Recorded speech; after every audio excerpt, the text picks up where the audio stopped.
राधे राधे सभी को। कैसे हैं आप सब? होप करती हूँ आप सब बहुत ही अच्छे होंगे गाइज। जैसा कि आपको पता है कि 26 अगस्त की जन्माष्टमी है, तो सबसे पहले आपको जन्माष्टमी की हार्दिक शुभकामनाएं। और सभी अपने अपने घरों में लाला का जन्मदिन मनाते हैं, जन्म दिवस मनाते हैं, तो आज हम भी लाला का जन्मदिन मनाएंगे। तो चलिए गाइज वीडियो को शुरू करते हैं। आपको पता है सबसे पहले हम सुबह की पूजा करते हैं, तो जन्मदिन की जो शुरुआत होती है वो सुबह से ही होती है। तो सुबह सबसे पहले हमें क्या करना है, साफ सफाई करनी है अच्छे से, घर को स्वच्छ करके। उसके बाद हमें लाला का स्नान कराना है। तो देखिए गाइज, आप चाहे तो मंदिर में भी आप लाला का मतलब विधि विधान से पूजा कर सकते हैं। मंदिर में अगर आप दरबार लगाना चाहते हैं तो मंदिर में भी लगा सकते हैं अपने घर के, या फिर आप एक अलग से चौकी लगाकर उस पर भी लाला को विराजमान कर सकते हैं पूरे दिन के लिए। तो मैंने यहाँ पर एक अलग से चौकी लगा ली है, वहां पर मैंने अपने लाला को बिठा लिया है, छोटे से कान्हा जी को। तो अब मैं यहाँ पर उनको सुबह की पूजा के लिए स्नान करा रही हूँ। तो सबसे पहले उन्हें सुबह उठाएंगे और उसके बाद उन्हें दूध का भोग लगाने के बाद उनका स्नान करवाएंगे। तो स्नान के लिए यहाँ पर एक शुद्ध बर्तन ले लीजिए, साफ बर्तन। हो सके तो आप तांबे या पीतल का बर्तन लीजिए। यहाँ पर मेरे को नहीं था मेरे पास, तो मैंने स्टील की ही एक प्लेट ले ली है। उस पर मैंने एक स्वास्तिक बना लिया है और उस पर थोड़े से चावल डालकर पहले मैंने उस बर्तन को पूज लिया है। उसके बाद मैंने वहां पर अपने लाला को बिठा दिया है। लड्डू गोपाल को बिठाने के बाद यहाँ पर मैं अभी फिलहाल गंगा जल से ही स्नान करा रही हूँ, गंगा जल से और कच्चे दूध से। मैं अभी यहाँ पर पंचामृत से स्नान नहीं करा रही, क्योंकि मैं रात को स्नान कराऊंगी। आप चाहे तो दोनों टाइम ही स्नान करा सकते हैं, रात को जन्म के समय भी और सुबह जब आप पूजा करते हैं तब भी। तो यहाँ पर मेरे लाला का स्नान हो चुका है। अब इसके बाद मैं उन्हें साफ सुथरे वस्त्र, कोरे वस्त्र पहनाऊंगी, क्योंकि जन्माष्टमी में सभी कोरे वस्त्र पहनाते हैं, सुबह के समय पूजा के टाइम पे भी, और रात को जब जन्म होता है उसके बाद तो खैर पहनाए ही जाते हैं। तो देखिए गाइज, यहाँ पर हमारे लाला हो चुके हैं तैयार, सुंदर सुंदर कपड़े पहनकर कितने सुंदर लग रहे हैं। तो देखिए, अब मैं अपने लाला को सिंहासन पर विराजमान कराऊंगी, क्योंकि अभी सुबह के समय में हम झूले पर नहीं बिठाते, झूले पर बिठाते हैं जब रात को जन्म होता है उसके बाद। तो यहाँ पर अभी पूरे दिन हम सिंहासन पर ही बिठा के रखेंगे लाला को, और फिर जब रात को जन्म होगा उसके बाद हम झूले पर बिठा देंगे। तो यहाँ पर हम लाला को बिठा करके अब हम यहाँ पर उनकी पूजा अर्चना करेंगे, अच्छे से उनकी आरती करेंगे, उनको भोग लगाएंगे। तो देखिए गाइज, अगर आप मंदिर में ये सब करते हैं, मतलब तैयारी मंदिर में करते हैं अपने जन्माष्टमी की, तो आपको गणेश जी को विराजमान करने की जरूरत नहीं, क्योंकि गणेश जी तो मंदिर में पहले से ही होते हैं। और अगर आप अलग से चौकी लगाकर पूजा करने वाले हैं तो आपको वहां पर गणेश जी की भी प्रतिमा रखनी होगी। तो यहाँ पर मैंने गणेश जी को भी विराजमान कर दिया है और मेरे ठाकुर जी भी बैठ गए, दोनों के दोनों बैठ गए। अब यहाँ पर मैं सबसे पहले उनकी पूजा के लिए दीपक बाती कर दिए हैं, और उसके बाद मैं उनको तिलक करूंगी। सबसे पहले गणेश जी का पूजन होता है, किसी भी पूजा विधि में आप देख लीजिए सबसे पहले गणेश जी का ही पूजन होता है। तो यहाँ पर मैं गणेश जी का पूजन करूंगी। सबसे पहले उनको रोली चंदन का तिलक करूंगी, फिर चावल लगाऊंगी और फिर उनको वस्त्र स्वरूप कलावा भेंट करूंगी। तो यहाँ पर मैंने गणेश जी का पूजन कर दिया है। अब मैं अपने लाला का पूजन कर रही हूँ। तो यहाँ पर मैंने उनके मस्तक पर तिलक लगाया है, चंदन लगाया है, चावल लगाए हैं, और उसके बाद आपको फूल माला चढ़ानी है ठाकुर जी को और गणेश जी को। अगर नहीं है तो खाली आप फूल भी चढ़ा सकते हैं।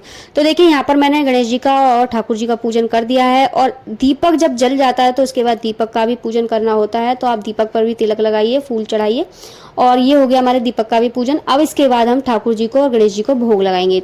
तो देखिएगा, इस भोग में तो आप 56 प्रकार का भोग भी लगा सकते हैं अगर आपकी इच्छा है तो। अगर नहीं है तो आप केवल माखन मिश्री रख दीजिए लाला के लिए, कान्हा जी के लिए, वो स्वीकार कर लेते हैं।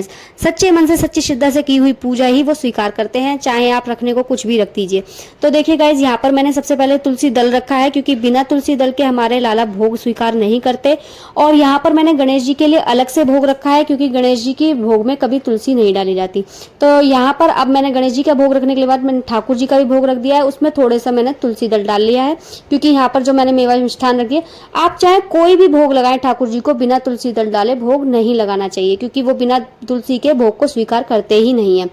और आप एक जल का लोटा या छोटा सा पात्र कोई भी भर के रख दें ठाकुर जी के लिए, आचमन के लिए। तो वो सब मतलब तैयारी पूरी करके रखें। तो देखिएगा, इस शाम के समय की पूजा आपको जल्दी कर लेनी है, क्योंकि 5-6 बजे आप पूजा कर लें, भोग वोग लगा दे लाला का, फिर आपको 7 बजे लाला को सुला देना है। तो यहाँ पर मैं लाला को चुन्नी से ढक रही हूँ और एक खीरा रख दिया है और एक सिक्का रखना है आपको। और खीरा आपको डंठल वाला लेना है। ये वीडियो मैंने पहले भी शेयर कर दी है आपके साथ, आप देख सकते हैं चैनल पर जाकर। और अगर आप चाहते हैं तो आप एक टोकरी लें, उसमें फूल रखें, उसमें लाला को सुलाएं और फूलों से लाला को ढक दें, और वहां पर भी खीरा और सिक्का रखें। आप चाहें तो इस तरह से भी कर सकते हैं। तो यहाँ पर मैंने सिंहासन लगाया था, तो मैंने यहीं पर ऐसे ही कर दिया। अब देखिए, रात के 12 बज चुके हैं तो देखिए अब हमें कराना है अपने लड्डू गोपाल का जन्म। तो सबसे पहले हमें क्या करना है, इस तरह से घंटी बजानी है, तालियां बजानी है और ये जो कपड़ा हमने ढका था ये हटा देना है। तो हमारे लाला अब धरती पर आ चुके हैं, हमारे लाला का जन्म हो चुका है।